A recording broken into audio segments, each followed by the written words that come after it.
Hi, everybody. Thank you for coming. First, I'm going to tell you a story that made an impact on my life. And by telling you that story, I hope it makes an impact on your life. As I said, I'm Garry Cohn. My company is Cohn. We do an international design in interiors and interior architecture here in Dublin. And what I'm going to propose to you is that beauty is essential for our life. And in fact, our survival depends on beauty. Now, I know that sounds a lot, but think about this. I checked out the Webster Dictionary, and they said beauty is the quality of group of qualities in a person, thing that gives pleasure to the senses or the mind. It's a bit limited, isn't that? It's a little like when you hear beauty, and that sounds like it just put it in this little box. So I'm going to expand upon that because it's more than just that. The other part is there's a conflict, and we see this every day with beauty. And that conflict is between function and true design, which lies between something that it just fulfills and the purpose that something makes you feel alive. So one just is a straight line, there you go, and the other meanders. It goes back and forth, creates this nice journey, a nice story. So with this conflict, there's also other things that goes on in the world. We sometimes say, look, we need to save the planet. But do you really think it's technology? I say it's going to be beauty. Now, I get it. That sounds very far-fetched. How is beauty going to save the world? Come on, Garry, let's get. But stick with me. I'll hold your hand on this journey, and I'll explain to you how and why. Do you remember 2021? We're in COVID.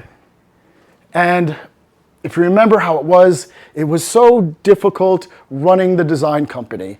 People were remote, people trying to get information out. I'm in the office, everyone's quarantined, I'm trying to get everything going. I'm by myself, projects due at the end of the day, everything's getting piled up. I'm just saying, oh my gosh, how am I going to get this done? Time's going on, pressure's coming up, and then the phone rings and I was like, hello, who is it? It was my father. His voice was calm, a bit too calm. And he said, I need you to come home. Your mother's in the hospital with COVID. It's not good, son. She doesn't have long to. And he couldn't finish the sentence. At that moment, I thought of my mother. I thought of all the beauty she gave me and her love, her hugs and her kisses. I knew I had 24 hours to get from Dublin to Florida, 24 hours to say goodbye.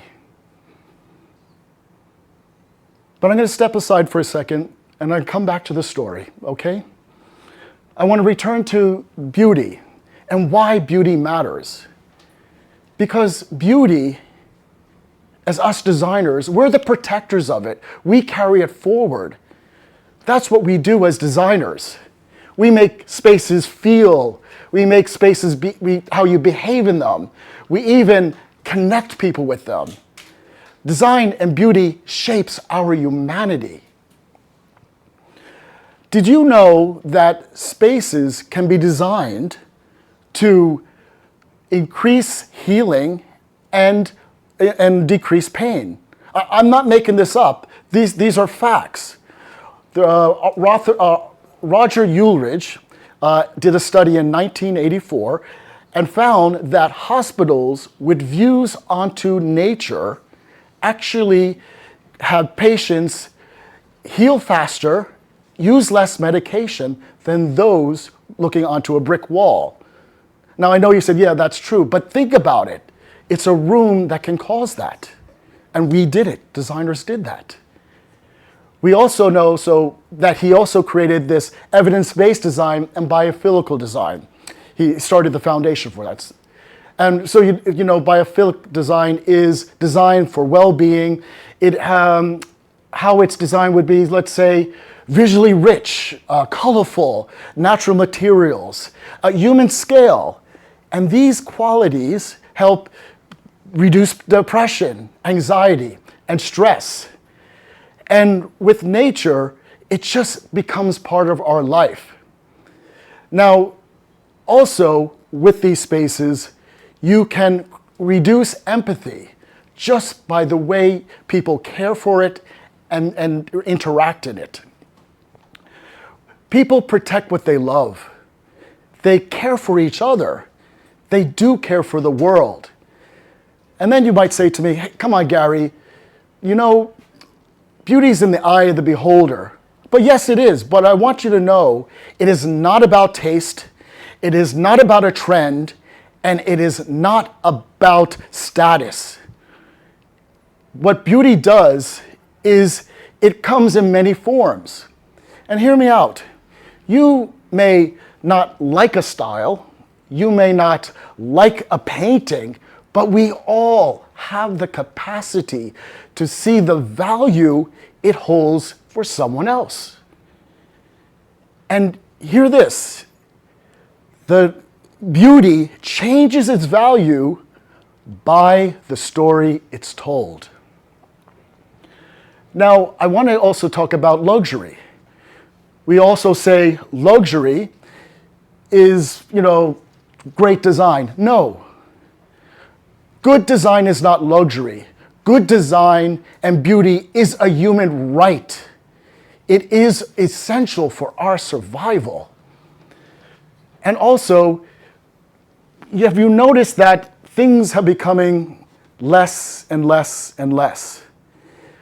Yes, we see that we design for likes. We design for screens, not souls.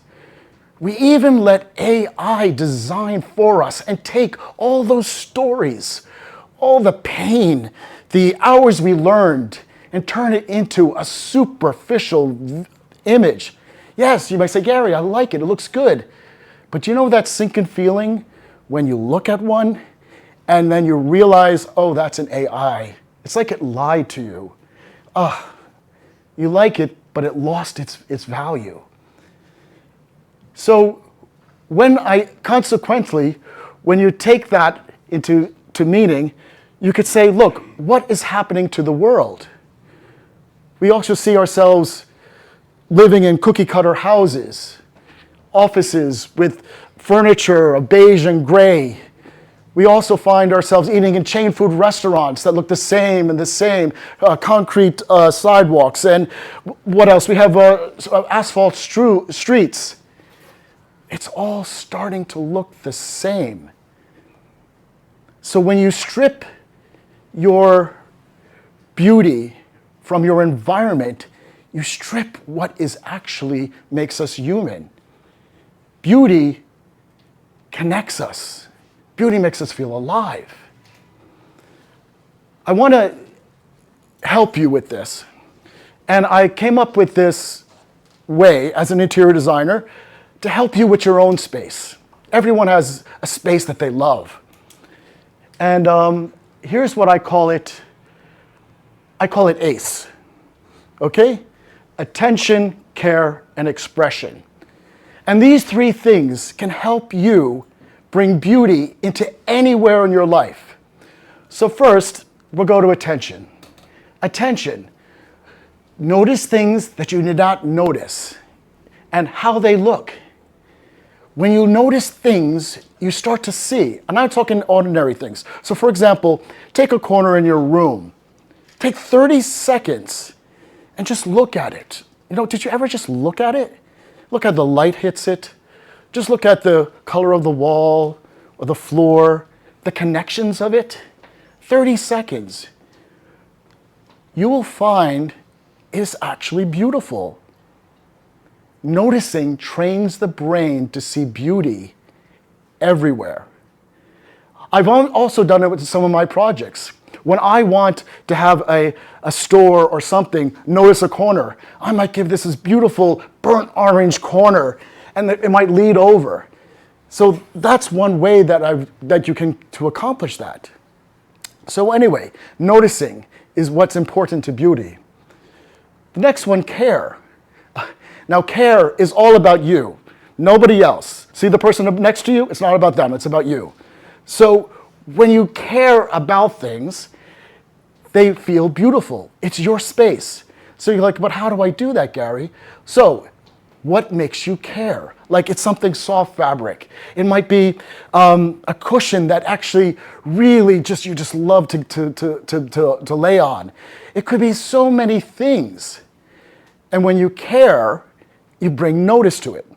For example, I wanted in a hotel for someone to care it. So we designed these cozies, like a covering on a vase, covering on a mug. They were knitted. Now you're like, that doesn't make sense. No, but imagine when you're touching it, the care you feel. Someone had to knit it. Someone had to put it there. There's a caring there. So when you care for something, it really works. And make it easy, really easy for you. If you smile when you see it, it stays. If you grunt, it goes. It's that easy. Okay? And the next one we'll go to is expression. Again, this is about you, not the person even to the left of you now. It's about you. So when you care about something, when you have expression, it's about what is your story?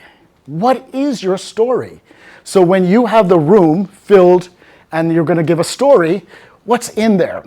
I want something from a souvenir. I have something a picture of my family. This tells a story about the space even when you're not there. So that's what happens when you do self-expression. When I design the hotels, what is the story of the hotel? Simply, I designed the Cliff House Hotel. Cliff House. The Cliff House Hotel had a stone wall running through it. It tells the story. The next one, I got a special one for you, and it is a designer secret. I know you hear the designer secrets on all of this is the real designer secret. And your superpower. It's the wild card. No one tells you this, and I'm going to tell you. And that's the rule breaker. Something has to be in there that breaks the rule, that the algorithm hates, that everything is something you're going to put in that contrasts everything. When you go in, you'll say, I like it, I hate it, I'm gonna dispute it, something, laugh, that's gonna be in the room. And you're like, Garry, how do you do that? So it could be a dining room table and a mixed-match chair. I'm sure someone's gonna be like, what's with the table? There could be a pink door. It could be this horrible thing I found.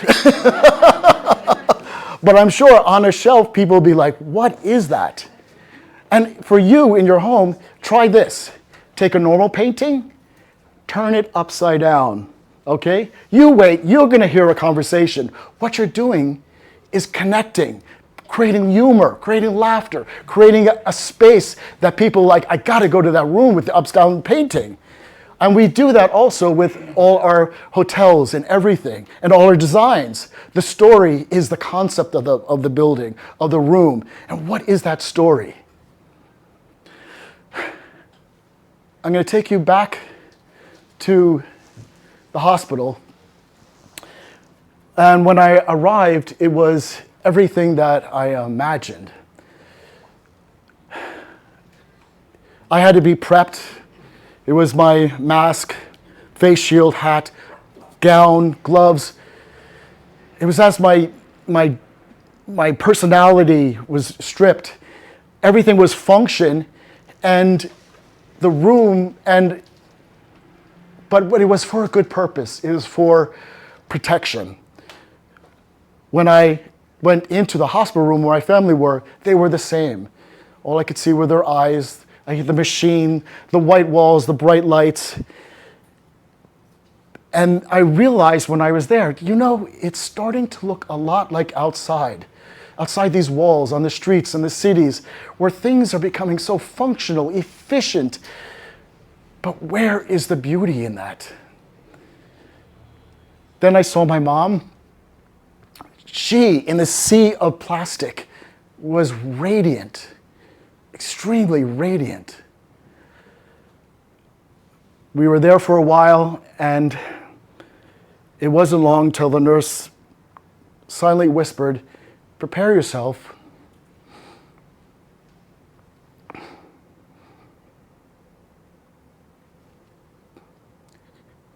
She doesn't have long.